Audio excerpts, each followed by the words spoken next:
So, what do you do when your bale spring breaks inside when you're out fishing? Coming back, I realized that this little spring that allows your bale to flip closed snapped, so it stays open when you try to reel. And trying to replace it, this is a hard little spring to find. Hardware stores don't carry it. A lot of fishing stores don't carry it. I went online and I could order it anywhere between 77 cents and $3 plus shipping. And in the process, I looked at a safety pin and realized, oh, this is the same size. It is the same gauge wire, and the tensile strength of the safety pin is very strong.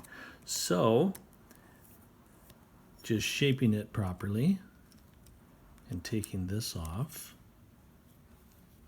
Now, I cut my safety pin into the proper shape, fit them into place, and put everything back together. And now my year-old reel, which had been broken, works.